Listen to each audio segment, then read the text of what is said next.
ఈ మధ్య చూస్తున్నాం, వేటకెళ్ళారు, అలల్లో సముద్రం వచ్చింది, తప్పిపోయారంటే ఒరిస్సాలో తేలారని, ఒరిస్సా వాళ్ళు వచ్చేసి విశాఖపట్నంలో తేలారని,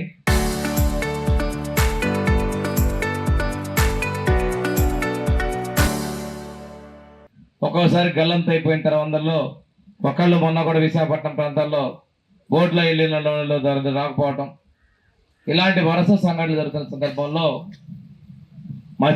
ప్రధానమంత్రి మత్స్య సంపద యోజన కింద కేంద్ర రాష్ట్ర ప్రభుత్వాలు సముద్రాన్ని నమ్ముకొని ఉన్నటువంటి ఈ మత్స్యకార సోదరుల కోసం, వారి రక్షణ కోసం, ప్రథమ ప్రాధాన్యం కోసం ప్రభుత్వాలు చర్యలు తీసుకుంటా ఉన్నాయి.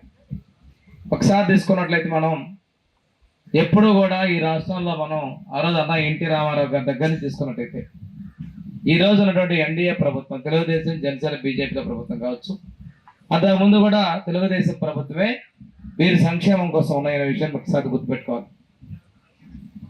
సార్ పెద్ద ఆయన దామచల్ నాన్న గారు ఉన్నప్పుడైతే మత్స్యకారులకు సంబంధించి ఒకేసారి ఇల్లు ఇవ్వటం కావచ్చు, ఒకేసారి అవుట్బోర్డ్ మోటార్లో పెద్ద ఎత్తున ఇవ్వటం కావచ్చు, ఇవన్నీ కూడా ఆ రోజుల్లో చేశాం.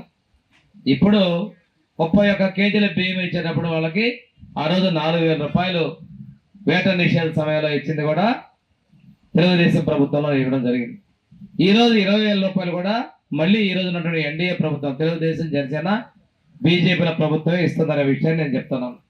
ఆ రోజు కూడా వేటకెళ్ళిందాక సుబ్బారావు ఉన్నాడు, వాళ్ళు ఆగలేకపోతున్నాను, వేటకెళ్ళి సముద్రకాలంలో వలలు లాగి వెన్నొంగిపోతుందని చెప్పి 50 ఏళ్ళకి వృద్ధాప్య పెన్షన్ కూడా ఆ రోజు మనం 19కి ముందునే మనం ఇవ్వడం కూడా జరిగింది. కానీ ఆ రోజు వాళ్ళకి 2 ఇచ్చాం, తర్వాత వాళ్ళు 1 ఎత్తేసారు. కానీ మొన్న కూడా సైక్లోన్ హుదూద్ వచ్చినప్పుడు కూడా వేటకి వెళ్ళలేకపోతున్నాం అన్నప్పుడు కూడా మనం రైస్ ఇచ్చాం. అంతకుముందు కాల ప్రభుత్వాలు ఇన్ని కూడా రద్దు చేసినాయి.